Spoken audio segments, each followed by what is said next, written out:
ವಿದ್ಯಾರ್ಥಿಗಳಿಗೆ ಪರಿಸರ ಜಾಗೃತಿ ಮೂಡಿಸುವ ವಿವಿಧ ಸ್ಪರ್ಧೆಗಳನ್ನು ಮಿಡಿತಾ ಫೌಂಡೇಶನ್ ಸಂಸ್ಥೆ ವತಿಯಿಂದ ಆಯೋಜಿಸಲಾಗಿತ್ತು. ಮಹದೇವಪುರ ಕ್ಷೇತ್ರದ ಹೂಡಿ ಸರ್ಕಾರಿ ಪದವಿ ಪೂರ್ವ ಕಾಲೇಜಿನಲ್ಲಿ ವಿಶ್ವ ಪರಿಸರ ದಿನಾಚರಣೆ ಪ್ರಯುಕ್ತ ಸಿಹಿ ಸಸಿಯನ್ನು ನೆಟ್ಟು ವಿವಿಧ ಸ್ಪರ್ಧೆಗೆ ಸ್ಥಳೀಯ ಸಮಾಜ ಸೇವಕ ಹೂಡಿ ಮಂಜುನಾಥ್ ರವರು ಚಾಲನೆಯನ್ನು ನೀಡಿದರು. ಕಾರ್ಯಕ್ರಮದಲ್ಲಿ ಸುಮಾರು 70ಕ್ಕೂ ಹೆಚ್ಚು ವಿದ್ಯಾರ್ಥಿಗಳು ಚಿತ್ರಕಲೆ, ಪ್ರಬಂಧ ಹಾಗೂ ಕವಿತೆ ಬರೆಯುವ ಸ್ಪರ್ಧೆಯಲ್ಲಿ ಭಾಗಿಯಾಗಿದ್ದರು. ಕಾರ್ಯಕ್ರಮದಲ್ಲಿ ಮಿಡಿತಾ ಸಂಸ್ಥೆ ಅಧ್ಯಕ್ಷ ಪರಿಸರ ಮಂಜು, ಪ್ರಾಂಶುಪಾಲರಾದ ರಾಧಾ ಕಡೂರ್ ಮತ್ತು ಡಾಕ್ಟರ್ ಅಜಿತ್ ಕುಮಾರ್, ಭಾಗ್ಯಮ್ಮ ಸರ್ವನ್, ಉಪೇಂದ್ರ, ಕೇಶವಮೂರ್ತಿ, ಕಿರಣ್, ಲಕ್ಷ್ಮೀನಾರಾಯಣ್, ಸೌಮ್ಯ, ಶಿವಪ್ಪ ವಿದ್ಯಾರ್ಥಿಗಳು ಭಾಗಿಯಾಗಿದ್ದರು.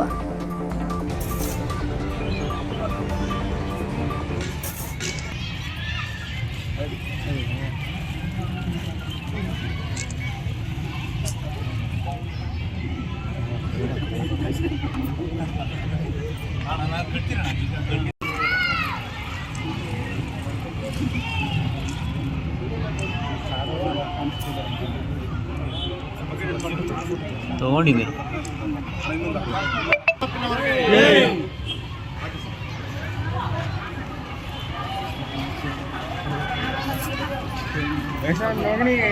ಸರ್. ಹಸಿರೇ ಉಸಿರು, ಹಸಿರೇ ಉಸಿರು, ಕಾಡು ಬೆಳೆಸಿ, ನಾಡು ಉಳಿಸಿ, ನಾಡು ಬೆಳೆಸಿ, ನಾಡು ಉಳಿಸಿ. ಸಾಲುಮರದ ತಿಮ್ಮಕ್ಕವರಿಗೆ, ಸಾಲುಮರದ ತಿಮ್ಮಕ್ಕವರಿಗೆ. ನಮಸ್ಕಾರ, ಎಲ್ರಿಗೂ ವಿಶ್ವ ಪರಿಸರ ದಿನಾಚರಣೆ ಶುಭಾಶಯಗಳು. ಇವತ್ತಿನ ದಿನ ಬಹಳಷ್ಟು ನಗರ ಪ್ರದೇಶದಲ್ಲಿ ಅಭಿವೃದ್ಧಿ ಅಂತ ಹೇಳಿ ಬಹಳಷ್ಟು ಮರಗಳನ್ನು ಕಡಿತಾ ಇದ್ದಾರೆ, ಬಹಳಷ್ಟು ಕೆರೆಗಳನ್ನೆಲ್ಲ ಮುಚ್ತಾ ಇದ್ದಾರೆ, ರಾಜಕಾಲುಗಳೆಲ್ಲ ಬರಬಾರಿಯಾಗಿ ಹೋಗಿದ್ದಾವೆ. ಬಹಳಷ್ಟು ಕಡೆ ಮಳೆ ನೀರಿಗೆ ಹಿಂಗಕ್ಕೆ ಜಾಗ ಇಲ್ದಿರ ವೇಸ್ಟಾಗಿ ನೀರೆಲ್ಲ ಹರಿದು ಓವರ್ಫ್ಲೋ ಆಗಿ ವ್ಯರ್ಥ ಆಗ್ತಾಯಿದೆ. ಇವತ್ತು ಭಾಳಷ್ಟು ಕಡೆ ಪರಿಸರ ಸಮಸ್ಯೆಗೆ ಕಾರಣ ಏನು ಅಂದರೆ ಮನುಷ್ಯನ ದುರಾಸೆ, ಮನುಷ್ಯನ ದುರ್ಬುದ್ಧಿಯೇ ಮೂಲ ಕಾರಣ ಅಂತ ಭಾಳಷ್ಟು ಕ್ಲಿಯರಾಗಿ ಗೊತ್ತಾಗುತ್ತೆ. ಅದನ್ನು ಮನದಲ್ಲಿಟ್ಕೊಂಡು ಈ ವಿಚಾರವಾಗಿ ನಾವು ಜನಜಾಗೃತಿ ಮೂಡಿಸಿ, ಭಾಳಷ್ಟು ಕಡೆ ಜನಜಾಗೃತಿ ಮೂಡಿಸಿದ್ರು ಕೂಡ ಎಲ್ಲೋ ಒಂದಷ್ಟು ಅರಿವು ಕಡಿಮೆ ಆಗ್ತಾಯಿದೆ. ಹಾಗಾಗಿ ಇದನ್ನು ವಿದ್ಯಾರ್ಥಿಗಳಿಗೆ ತಿಳಿಸಬೇಕು. ನಮ್ಮ ವಿದ್ಯಾರ್ಥಿಗಳು ತಿಳಿಸಿದರೆ ಹತ್ತತ್ರ ಈ ಒಂದು ಕಾಲೇಜುಗಳು, ವಿದ್ಯಾಸಂಸ್ಥೆಗಳಲ್ಲಿ ಸುಮಾರು ಹಳ್ಳಿಗಳಿಂದ, ಬೇರೆ ಬೇರೆ ಊರುಗಳಿಂದ ಇಲ್ಲಿ ಬಂದು ಕಾರ್ಯಕ್ರಮಕ್ಕೆ ಅವರು ಶಾಲೆಗಳಲ್ಲಿ ವ್ಯಾಸಂಗ ಮಾಡ್ತಾ ಇರ್ತಾರೆ. ಅವ್ರುಗಳಿಗೆ ನಾವು ಏನಾದರೂ ಒಂಚೂರು ಜಾಗೃತಿ ಮೂಡಿಸಿದೆ ಆದರೆ ಒಂದು 10 ಹಳ್ಳಿಗೆ, ಒಂದು 10 ಊರಿಗೆ ಜಾಗೃತಿ ಮಾಡ್ದಂಗೆ ಆಗುತ್ತೆ ಅಂಥೇಳಿ ಶಾಲಾ ಕಾಲೇಜಿನ ವಿದ್ಯಾರ್ಥಿಗಳಿಗೆ ನಾವು ಸಸಿ ನೆಡೋ ಕಾರ್ಯಕ್ರಮದ ಜೊತೆಯಲ್ಲಿ ವಿವಿಧ ಸ್ಪರ್ಧೆಗಳ ಮೂಲಕ ಅವರ ಒಂದು ಪರಿಸರದ ಆಸಕ್ತಿಯನ್ನು, ಕಾಳಜಿಯನ್ನು ಹೆಚ್ಚಿಸೋ ಪ್ರಯತ್ನ ಮಾಡಿದ್ದೀವಿ.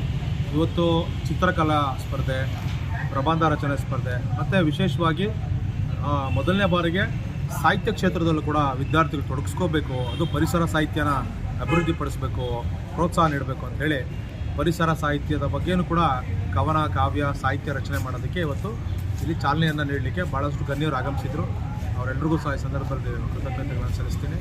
ಎಲ್ಲರೂ ಕೂಡ ಕೇವಲ 5ನೇ ತಾರೀಕು ಮಾತ್ರ ಪರಿಸರ ದಿನಾಚರಣೆ ಬೇಡ, ಸಮಯ ಸಿಕ್ಕಿದಾಗೆಲ್ಲ ಗಿಡ ನೆಡೋಣ, ಪರಿಸರದ ಬಗ್ಗೆ ಪ್ರೀತಿ ತೋರಿಸೋಣ ಅಂತ ಹೇಳ್ತಾ ಎಲ್ಲರೂ ಪರಿಸರದ ಹಬ್ಬವನ್ನು ಮಾಡೋಣ.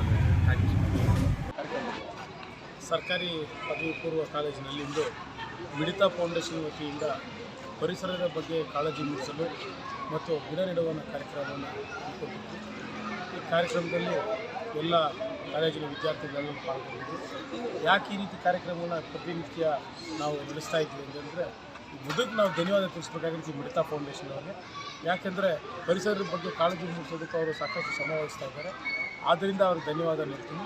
ಮತ್ತು ಯಾಕಂದರೆ ಈಗಾಗಲೇ ಮುಂದಿನ ಬೆಳವಣಿಗೆಗಳು, ಈಗಿನ ಯುವ ಪೀಳಿಗೆಗೆ ನಾವು ಪರಿಸರದ ಬಗ್ಗೆ ಕಾಳಜಿಯನ್ನು ತಿಳಿಸಲೇಬೇಕಾಗುತ್ತೆ. ಯಾಕಂದರೆ ನಾವೆಲ್ಲ ನೋಡಿದ್ದೀವಿ, ಒಂದು 3 ವರ್ಷಕ್ಕೆ ಮುಂಚೆ ಕೊರೋನಾ ಬಂದ ಸಮಯದಲ್ಲಿ ನಾವು ಯಾವ ರೀತಿ ನಾವು ಆಕ್ಸಿಜನ್ಗೋಸ್ಕರ ಪರದಾಡಿದ್ವಿ. ಗಿಡ ಮರಗಳನ್ನ ಈಗಾಗಲೇ ಬೆಳವಣಿಗೆ ಆಗ್ತಾಯಿರೋದ್ರಿಂದ ನಮ್ಮ ಸುತ್ತಮುತ್ತ ಬೆಳವಣಿಗೆ ಜಾಸ್ತಿ ಆಗ್ತಾಯಿದೆ, ಅಭಿವೃದ್ಧಿ ಜಾಸ್ತಿ ಆಗ್ತಾಯಿದೆ, ಜನಸಂದಣಿ ಜಾಸ್ತಿ ಆಗ್ತಾಯಿದೆ.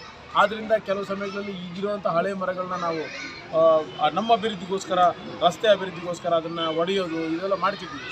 ಆದರೆ ಒಡೆಯಬಹುದು, ನಾವು ಅಭಿವೃದ್ಧಿಗೋಸ್ಕರ ಹೊಡಿತಿದ್ದೀವಿ, ಆದರೆ ಅದನ್ನೇ ಮತ್ತೆ ಮುಂದುವರಿಸಬೇಕು ಅನ್ನೋಂಗೆ ನಾವು ಗಿಡ ನೆಡಬೇಕು. ಆದ್ದರಿಂದ ಈ ರೀತಿ ಜಾಗೃತಿ ಕಾರ್ಯಕ್ರಮ ಇನ್ನೂ ಹಲವಾರು ಜಾಗಗಳು ನಡೀಲಿ ಅಂತ ಹೇಳ್ತಾ ನಿಮಗೆಲ್ಲರಿಗೂ ಧನ್ಯವಾದ ತಿಳಿಸ್ತೇನೆ.